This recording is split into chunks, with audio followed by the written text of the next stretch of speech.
al Señor. Imagínese usted ser escoltado en la segunda vida por ángeles. El trabajo que Dios le da a los ángeles, que nos cuiden aquí en la tierra, porque dice la Biblia que nosotros tenemos ángeles que nos guardan y nos protegen a los hijos de Dios. Esos ángeles que te guardan y te protegen aquí en la tierra, vengan a recoger tu alma, tu vida, cuando tú pases a la presencia de Dios. Esa es la fiesta más maravillosa que tú puedes tener. Y bien se cumple la Biblia que dice: no va a haber más llanto, ni más dolor, ni más tristeza. Ya la miseria del corazón de la vida de ese hombre de Lázaro había pasado. Aleluya, bendito tu nombre para siempre. Ya estaba en los brazos del Señor. Pero muere el rico. Dice la Biblia que le hicieron un funeral. Al pobre Lázaro la Biblia no dice que le hicieron un funeral. Imaginémonos un funeral de un rico en una carroza hacia el cementerio. El mejor sermón, la mejor ataúd del tiempo.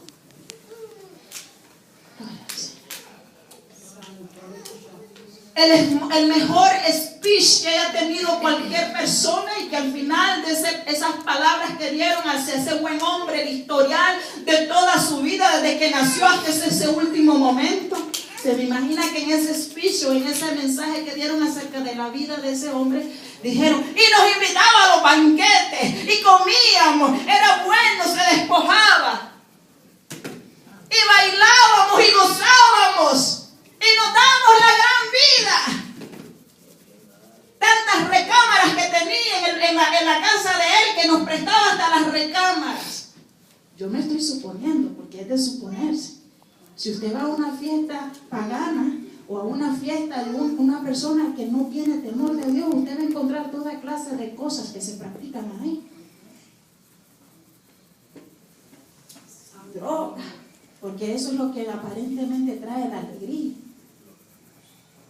Dice la Biblia que se me imagina a mí, yo me estoy imaginando, y que al final del speech que dieron, ese es el hombre más santo que nosotros hemos conocido, y lo enviaron directamente al cielo.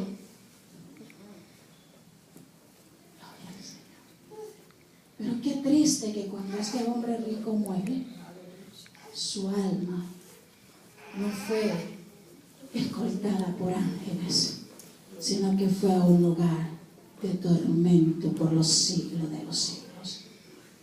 Y la Biblia expresa un escenario ahí y nos enseña el escenario, que aún más era atormentado aquel rico cuando a lo lejos miraba a Lázaro. Quiere decir que él vio al mendigo algún día tirado en la puerta de su casa, vio al mendigo reposando su cabeza en el pecho del padre Abraham y le decía: Padre Abraham. Imagínense qué ingrato llamándole Padre Abraham cuando no tenía temor de Dios, porque muchos pueden ser descendientes, pero no todos son hijos, al igual que todos podemos ser creación de Dios, pero no todos somos hijos de Dios. Los que somos hijos de Dios somos aquellos que hemos sido redimidos por la sangre del Cordero.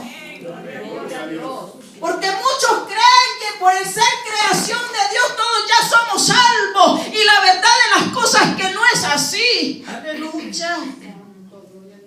Todo aquel que recibe a Jesús es el que adquiere la salvación en su alma.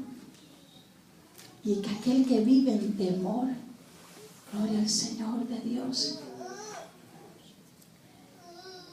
Y ahí registra algo que podemos nosotros entender, que las almas uno tenía dedo y el otro tenía lengua. El que estaba en el infierno tenía lengua y el que estaba en el cielo tenía dedo. Porque el rico le dice: envía a Lázaro que moje su dedo en agua y ponga tan siquiera un poquito de agua en mi lengua. Usted sabe que en lo que nosotros le fallamos a Dios en esta tierra, cuando la persona no va a la presencia de Dios, vienen recuerdos de todas las cosas que uno hacía. La persona hacía. ¿Y cuántas oportunidades tuvo la persona para salvarse? y no escuchó la voz de Dios. Y dice que la lengua, él pedía que su lengua fuera refrescada con una puntita de agua en su lengua. Qué triste esto. ¿Cuántas veces maldijo al Señor este rico? ¿Cuántas veces maldijo a su prójimo? ¿Cuántas veces lo desechó? Entonces esa era la peor tormenta de este hombre.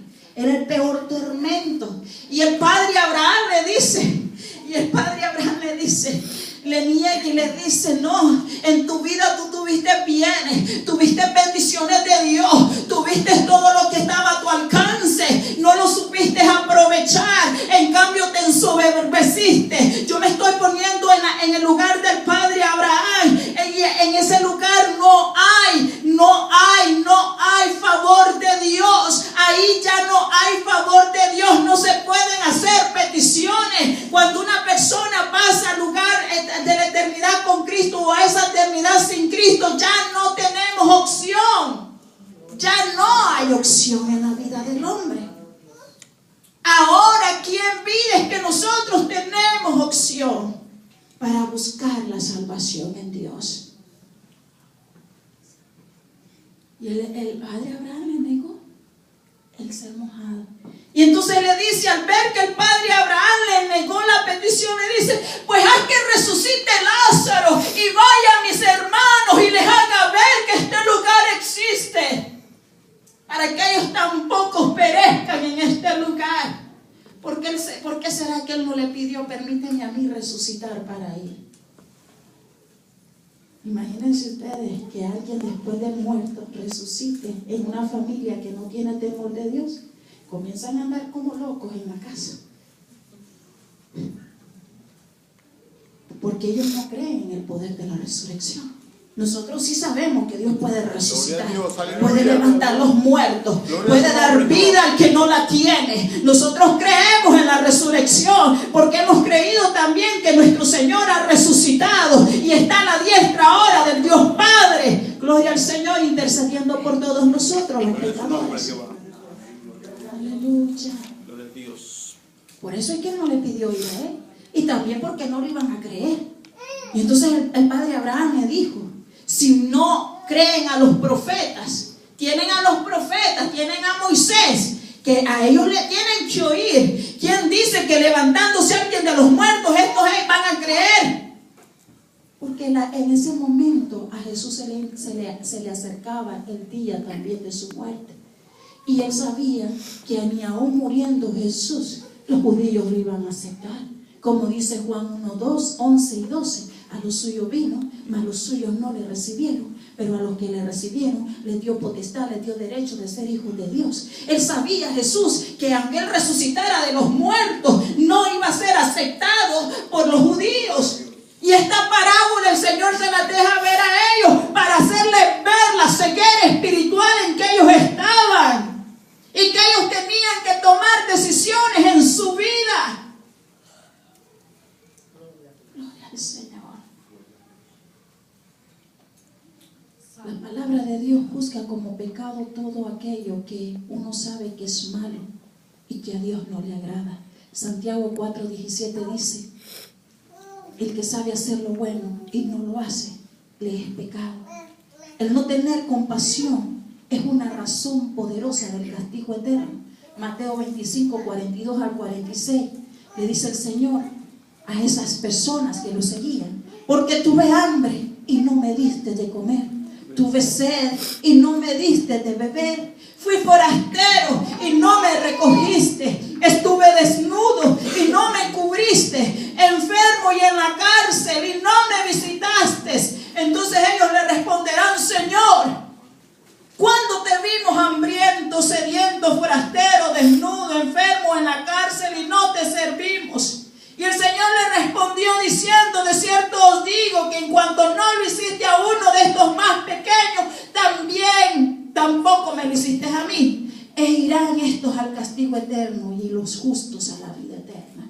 Dios castiga el orgullo, Dios castiga la soberbia y la falta de compasión. En cambio, la recompensa La recompensa a aquellos que somos justos viene de parte del Señor. Qué lindo y maravilloso es ver a Lázaro en la presencia de Dios. Los funerales diferentes y los destinos diferentes. La pregunta es, ¿qué camino tú estás llevando? ¿En qué camino estás transitando? ¿En el camino angosto que te va a llevar a la salvación? ¿O en el camino ancho donde todos pueden ver y todos pueden ir y todos transitan? Todos andan en él. Y no te estoy diciendo que te congregues en una iglesia para que sigas el camino angosto. El camino angosto es el que se camina en el corazón, en la mente y con nuestras acciones. Lo que nosotros hablamos, lo que nosotros pensamos y cómo caminamos es que indica que estamos caminando en camino angosto. El ancho, muchos de los que estamos sentados en las iglesias podemos estar en el ancho. Muchos. O sea, que el estar en una iglesia no nos asegura estar en el camino angosto. Lo que nos asegura que estamos en el camino angosto es que estamos viviendo para el Señor. La palabra dice en Mateo 12:37, por tus palabras serás justificados y por tus palabras serás condenado. Todo lo que nosotros confesamos con nuestra boca nos justifica o nos condena delante de la presencia de Dios. Ambas historias tienes en la mano. ¿Qué caminos hemos escogido? Hoy tenemos la oportunidad de escoger. Dios siempre ha hablado por medio de sus palabras, que es las Sagradas Escrituras. A veces pensamos que la Biblia es un medio muy ordinario. El Señor Jesús le dijo, el Padre Abraham le dijo al rico, tienen a los profetas, que le oigan a ellos. ¿A quiénes tenemos nosotros hoy? Tenemos a los pastores, evangelistas, misioneros, maestros, la radio, la televisión, Facebook. Ahora hasta por Facebook se predica. Tenemos todas las redes sociales que usted puede escuchar a vida y por haber. Las iglesias, los aires, las embarcaciones. Ahora se predica por aire, por tierra, por todos los medios necesarios para que todo el mundo alcance salvación. Y muchas veces yo le pido al Señor, Señor, permite milagros extraordinarios para que la gente venga a Cristo. Y esta fue la contestación de Dios en mi vida. Los tienen a ustedes para que ustedes les hablen la palabra. Si no los escuchan a ustedes, ¿cómo van a escuchar a alguien que se levante con un milagro espectacular? O que yo lo levante de una silla de ruedas, o que yo lo sane de un cáncer terminal, o que yo lo sane del hígado o de tumores. Son testimonios poderosos, pero esos testimonios no aseguran que la gente se vuelva a mí, me decía el Señor. Porque tienen mi palabra. Tienen profetas, tienen maestros, tienen apóstoles, tienen evangelistas, tienen pastores, tienen maestros. Dios le ha dado libre albedrío a la gente. La libertad de escoger qué camino coger. Quizás en este camino angosto nos vamos a tener que someter a alguien. Pero ese alguien nos asegura esperanza. Ese alguien nos asegura vida y vida en abundancia. Ese alguien nos asegura que nosotros estamos seguros en las manos del Señor. Los que hemos escogido el camino angosto, pues decimos en medio de cualquier circunstancia como la que pasó el médico, que aparentemente era